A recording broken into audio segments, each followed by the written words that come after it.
የተባበሩት መንግስታት ድርጅት ጠቅላላ ጉባኤ የተለያዩ ሀገራት የራሳቸውን ፖለቲካዊ አቋም ለዓለም የሚያሳዩበት መድረክ ነው። ከታላቁ አሜሪካ ጀምሮ ትንንሽ የምንላቸው ሀገራት ጭምር የፖለቲካ አቋማቸውን በማንጸባረቅ ወዳጅ ያሏቸውን ሀገራት ሲያሞግሱበት፣ ጠላት የሚሏቸውን ደግሞ ይነቅፉበታል። የኢትዮጵያ ታላቁ ህዳሴ ግድብ ተጠናቆ ወደ ስራ መግባት ያንገበገባት ግብጽ ኢትዮጵያን በተመድ ስብሰባ ላይ ለመወረፍ ሙከራን ያደረገች ሲሆን ኢትዮጵያዊው አምባሳደር ግን የግብጽን ክስ ከአፈር የደባለቀ አስደማሚ ምላሽን ሰጥቷል። በሌላ በኩል የኢትዮጵያ መከላከያ ሚኒስትር ከአሰብ ወደብ ጋር ተያይዞ አዲስ ሀሳብን ይዞ ብቅ ብሏል። ሚኒስትሩ የአሰብን ጥያቄ የሚያጣጥል ማንኛውም ኢትዮጵያዊ ባንዳ መሆኑ መረሳት የለበትም ብሏል ሚኒስትሩ። ሰላም ጤና ይስጥልን የተከበራችሁ የሰሞነኛ ቤተሰቦች እንደምን አላችሁ? በዛሬው ጥንቅራችን ከላይ ያነሳናቸውን ሁለት ጉዳዮች ሰፋና ተንተን አድርገን ወደ እናንተ እናደርሳለን። እስከ ፍጻሜው አብራችሁን ቆዩ። ሜሪት ፕሮፐርቲስ በሪል ስቴት አዲስ ነገር ሊያሳየን መጥቻለሁ እያለን ነው። ቤትን ቦታ ይወስነዋል የሚለን ሜሪት በአዲሲቷ ፒያሳ አይን በሆነ ስፍራ ባለ 17 ፎቅ ሁለገብ ዘመናዊ እጅግ የተዋበ ህንፃ በፍጥነት እያስገነባ ነው። አራዳ ፓርክን ከፊቱ ወዳጅነት ፓርክን ከበስተኋላ ያደረገው አፓርትመንታችን የቤትና ቤተሰብን ሙሉ ፍላጎት ጠንቅቆ ያሟላ ነው። የፈለጉትን የማያጡበት ገበያ ማዕከል፣ ደህንነቱ የተጠበቀ ፓርኪንግ፣ የስፖርት ማዘውተሪያ ከመዝናኛ ስፍራ ጋር በውስጡና በዙሪያው እንደ ልብ ነው። 4000 ካሬ ላይ በተንጣለለው ህንፃ ባለ 1 መኝታ ከ49 ካሬ ጀምሮ ባለ 2 መኝታ 95 ካሬ እንዲሁም ባለ 3 መኝታ 130 ካሬ ጀምሮ ያገኛሉ። ዘመናዊ አፓርትመንቶች በካሬ ከ90 ሺህ ብር ጀምሮ ለአጭር ጊዜ ለሽያጭ አቅርበናል። ፈጠን ይበሉ። ባለ 1 መኝታ ከ4 ሚሊዮን 400 ሺህ ብር ጀምሮ ከ440 ሺህ ብር ቅድመ ክፍያ ጋር ብቻ 70 በመቶ ክፍያ ለሚፈጽሙ ደንበኞች የ30 በመቶ አስደሳች ቅናሽ አድርገናል። ፈጥነው ይደውሉ 0913 68 20 47 አሊያም 0972 77 54 89 ሜሪት ፕሮፐርቲስ። ግብጾችን ጸጥ ያሰኙት ኢትዮጵያዊው ዲፕሎማት። ኢትዮጵያና ግብጽ በተመድ ስብሰባ ሙግት ገጠሙ። የተባበሩት መንግስታት ድርጅት በየዓመቱ ጠቅላላ ጉባኤውን ሲያከናውን የተለያዩ ሀገራት ዲፕሎማቶች የየሀገራቸውን አቋም በጉባኤ ላይ ሲያንጸባርቁ ሀሳቡ ያልተስማማቸው ደግሞ በዛው ስብሰባ ላይ ምላሽን የመስጠት መብት አላቸው።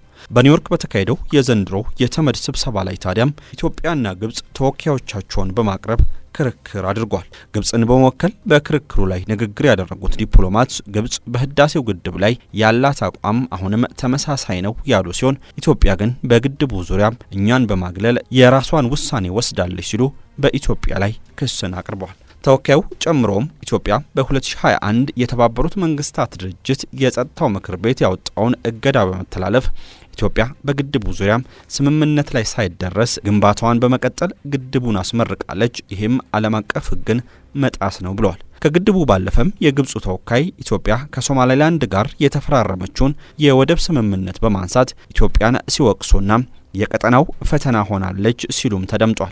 ሱዳን የኢትዮጵያን ድንበር ጥሳ በመግባት አልፋሽጋ የተሰኘውን ሰፊ የእርሻ መሬት መውረሯ ግልጽ ሆኖ ባለበት ሁኔታ የግብፁ ተወካይ ግን ኢትዮጵያ ሱዳንን ወራለች የሚል ከእውነት የራቀ ሀሳብንም በጉባኤው የክርክር መድረክ ላይ አንስቷል። የኢትዮጵያን የወደብ ፍላጎት እብደት ያሉት የግብፁ ተወካይ ኢትዮጵያ ወደብ ለማግኘት ስትል በኤርትራ ላይ ጦር እየሰበቀች ነው፣ ለዚህም እርምጃ ሊወሰድባት ይገባል የሚል ንግግርንም ከተወካዩ አፍ ሲወጣ ተሰምቷል። 3 ደቂቃ የፈጀው የግብፁ ተወካይ ንግግር ኢትዮጵያን አሳንሶ ለማየት የሞከረና በአጠቃላይም በቀጠናው ያለውን ችግር የግብፅን ጣልቃ ገብነት ጨምሮ በኢትዮጵያ ላይ ለመደፍደፍ የፈለገ ንግግር ነበር። የኢትዮጵያ ተወካይ ሆነው በመድረኩ ንግግር ያደረጉትና የግብፁን ተወካይ የሞገቱት ኢትዮጵያዊ አምባሳደር ግብፅን በኢትዮጵያ ላይ ያነሳቻቸው ክሶች ከእውነት የራቁ ናቸው በማለት ንግግራቸውን ጀምሯል። ከህዳሴው ግድብ ጋር ተያይዞም ግድቡ ተሰርቶ ተጠናቆ ተመርቋል። በሚሊዮን ለሚቆጠሩ ኢትዮጵያውያን ብሎም ለአፍሪካ ህዝቦች ጭምር ኤሌክትሪክ እያመነጨ ነው። ካሁን በኋላ ወደ ኋላ መመለስ የለም። አሁን ባለው ሁኔታም በግብጽ ላይ ያደረሰው ጉዳትን አልተመለከትንም ብሏል። ግብጽ ግድቡ ተሰርቶ እንዳይጠናቀቅ በርካታ ጫናዎችን ብትፈጥርም ኢትዮጵያውያን ግድቡን አጠናቀው በመስራት አዲስ ታሪክን ጽፏል የሚል ንግግርም ከኢትዮጵያዊው አምባሳደር አንደበት ወጥቷል። ኢትዮጵያ ግድቡን ስትገነባ እያንዳንዱን እርምጃ ለግብጽና ሱዳን ስታሳውቅ እንደነበረች የገለጹት አምባሳደሩ ተጨማሪ ውይይቶች እንዲደረጉም ሁለቱን ሀገራት መጋበዟን በድጋሚ አረጋግጧል። ግብጽ ከዚህ ቀደም በነበሩት ድርድሮች ላይ ከስምምነት ላይ ከመድረስ ይልቅ ኢትዮጵያውያንን የሚያንቋሽሹና የንቀት ስሜት ያለው ተግባር በመፈጸም በግድቡ ዙሪያ ስምምነት ላይ እንዳይደረስ አድርጋለች የሚል ክስንም በግብጽ ላይ አቅርበዋል። ግብጽ አሁንም ቀኝ ግዛት ዘመን ላይ የነበሩ ስምምነቶች እንዲጸኑ ትፈልጋለች ያሉት አምባሳደሩ ኢትዮጵያ ደግሞ አሁን ያለንበት 21ኛው ክፍለ ዘመን በመሆኑ የቀኝ ግዛት ዘመን ስምምነቶችን አትቀበልም ሲሉ ተደምጧል። ግብጽ በሶማሊያ ውስጥ ያለውን ችግር ለማባባስ ትፈልጋለች ያሉት አምባሳደሩ ግብጽ ወታደሮቿን በሶማሊያ ውስጥ ማስፈሯም አግባብ አለመሆኑን በማንሳት የግብጽን ውሳኔ ኩፍኛ ኮንነዋል።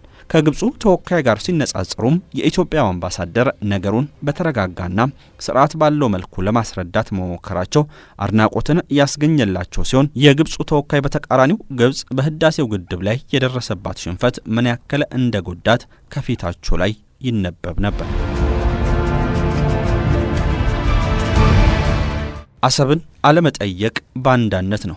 የኢትዮጵያ መከላከያ ሚኒስትር የኢትዮጵያ መከላከያ ሚኒስትር በይፋዊ የፌስቡክ ገጹ ላይ የአሰብና ቀይ ባህር ጥያቄን ትክክል እንዳልሆነ መቀላመድ ባንዳነት ነው ብለዋል። ሚኒስቴር መስሪያ ቤቱ ቅዳሜ መስከረም 17 2018 ወደንና ፈቅደን ስለምንሞትላት ኢትዮጵያችን ጠንቅቀን እናውቃለን በሚል ርዕስ ባሰፈረውና በፌስቡክ ገጹ ላይ ባጋራው መልእክት የቀይ ባህርና የአሰብ ጉዳይ ከ3 አስርት ዓመታት በላይ የኢትዮጵያችን ህመም ሆኖ የታላቅ ሀገርነቷን ክብር አሳንሷል፣ የጂኦፖለቲካ ብሔራዊ ወሳኝ ጥቅሟን ቀምቷል ብሏል። የኢትዮጵያን ብሔራዊ ጥቅም ስለማረጋገጥ የሚያትተው የመከላከያ ሚኒስቴር መልእክት የኢትዮጵያ ወታደሮች የቀይ ባህርን ጥያቄ በዓለም አደባባይ በይፋ መጠየቁ በታላቅ የደስታ ስሜት ሞልቶናል ብሏል። የመከላከያ ሚኒስቴር በይፋዊ የፌስቡክ ገጹ ባሰፈረው በዚህ መልእክት ሰራዊቱ ለኢትዮጵያ ብሔራዊ ጥቅም መረጋገጥ የትኛውን መስዋዕትነት ለመክፈል ለሴኮንዶች እንኳን አቅማማም ሲል ገልጿል።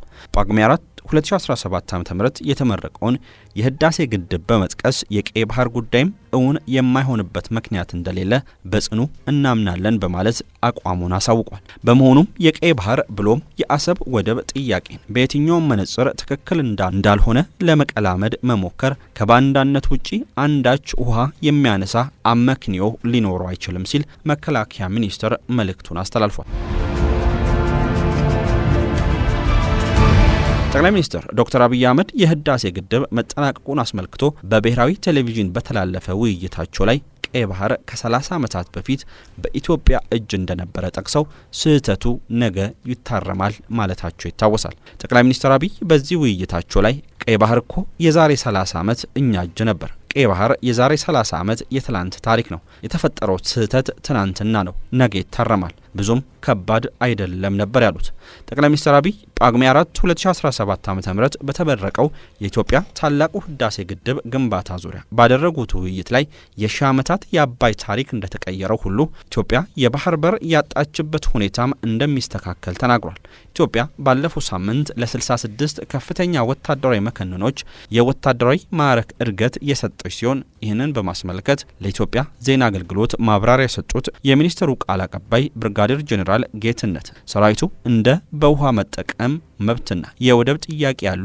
ብሔራዊ ጥቅሞችን በማስከበር ሂደት ውስጥ ሊከሰት ለሚችል የደህንነት አጣብቂኝ መዘጋጀት አለበት ብሏል። ኤርትራ ነጻነቷን ስታገኝ ከቀይ ባህር የተነጠለችው ኢትዮጵያ ከጥቂት ዓመታት በፊት ጠቅላይ ሚኒስትር አብይ ኢትዮጵያ በቀይ ባህር በኩል የባህር በር የማግኘት ፍላጎት እንዳላት ይፋ ካደረጉ በኋላ ከኤርትራ በኩል ስጋት ተፈጥሯል። ጠቅላይ ሚኒስትር አብይ ስለ ባህር በርና ስለ ወደብ ያሳዩት ፍላጎትና ያደረጓቸው ንግግሮች የኤርትራ ባለስልጣናትን አላስደሰተም። በሰሜን ኢትዮጵያ ጦርነት ወቅት ጦሮቻቸውን በጋራ የዘመቱት ኢትዮጵያና ኤርትራ ግንኙነታቸው የተቀዛቀዘው ከፕሪቶሪያው ስምምነት መፈረም በኋላ ነው። ጠቅላይ ሚኒስትር አብይ የባህር በር ለኢትዮጵያ የህልውና ጉዳይ ነው ማለታቸውን ተከትሎ ደግሞ የሁለቱ ሀገራት ግንኙነት ይበልጡን ሻክሯል። ከዚህ በኋላም ኤርትራ ከኢትዮጵያ ጋር በህዳሴ ግድብ ውዝግብ ውስጥ ከምትገኘው ግብጽ ጋር ትብብር መፍጠሯን ተከትሎ ውጥረቱ እየተባባሰ መጥቷል። ከዚህ ቀደም የባህር በር ጉዳይ የህልውና ጉዳይ ነው ያሉት ጠቅላይ ሚኒስትር አብይ ኢትዮጵያ ለቀይ ባህር ስትል የመዋጋት ፍላጎት እንደሌላትም ተናግረው ነበር። ኤርትራ ግን በተቃራኒው ኢትዮጵያን በጠባጫሪነት የወነጀለች ሲሆን ፕሬዝዳንት ኢሳያስ ሉዓላዊ የባህር በር ማግኘት የሚለው ትኩረት መሳቢያ ሌላ ጂኦፖለቲካዊ ገጽታዎች አሉት በማለት ከዚህ ታሪክ ጀርባ ሌሎች ኃይሎች አሉ በማለት ከሰውም ነበር። አብይ አህመድ በቅርቡ ባደረጉት ንግግር ኢትዮጵያ የመልክዓ ምድር እስረኛ ሆና አትቀጥልም ማለታቸው ይታወሳል። የኢትዮጵያ የባህር በር የማግኘት ጉዳይ አይቀሬ መሆኑን የተናገሩት አብይ አህመድ ሀገራት በፈጠነ ጊዜ ራሳቸውን ለድርድር ዝግጁ እንዲያደርጉ አሳስቧል። ኢትዮጵያ በአፍሪካ ታላቋ ግን የባህር በር የሌላት ሀገር የሆነችው ከ30 ዓመት በፊት ኤርትራ ነጻ መውጣቷን ተከትሎ ነው። ከዛ በኋላ ሀገሪቱ ለገቢና ለወጪ ንግዷ የትንሿን ጎረቤት ሀገር ጅቡቲን ወደብ በመጠቀም ላይ ትገኛለች። ሜሪት ፕሮፐርቲስ በሪል ስቴት አዲስ ነገር ሊያሳየን መጥቻለሁ እያለን ነው። ቤትን ቦታ ይወስነዋል የሚለን ሜሪት በአዲሲቷ ፒያሳ አይን በሆነ ስፍራ ባለ 17 ፎቅ ሁለገብ ዘመናዊ እጅግ የተዋበ ህንፃ በፍጥነት እያስገነባ ነው። አራዳ ፓርክን ከፊቱ ወዳጅነት ፓርክን ከበስተኋላ ያደረገው አፓርትመንታችን የቤትና ቤተሰብን ሙሉ ፍላጎት ጠንቅቆ ያሟላ ነው። የፈለጉትን የማያጡበት ገበያ ማዕከል፣ ደህንነቱ የተጠበቀ ፓርኪንግ፣ የስፖርት ማዘውተሪያ ከመዝናኛ ስፍራ ጋር በውስጡና በዙሪያው እንደ ልብ ነው። 4000 ካሬ ላይ በተንጣለለው ህንፃ ባለ 1 መኝታ ከ49 ካሬ ጀምሮ ባለ 2 መኝታ 95 ካሬ እንዲሁም ባለ 3 መኝታ 130 ካሬ ጀምሮ ያገኛሉ። ዘመናዊ አፓርትመንቶች በካሬ ከ90 ሺህ ብር ጀምሮ ለአጭር ጊዜ ለሽያጭ አቅርበናል። ፈጠን ይበሉ። ባለ 1 መኝታ ከ4 ሚሊዮን 400 ሺህ ብር ጀምሮ ከ440 ሺህ ብር ቅድመ ክፍያ ጋር ብቻ 70 በመቶ ክፍያ ለሚፈጽሙ ደንበኞች የ30 በመቶ አስደሳች ቅናሽ አድርገናል። ፈጥነው ይደውሉ 0913 68 20 47 አሊያም 0972 77 54 89 ሜሪት ፕሮፐርቲስ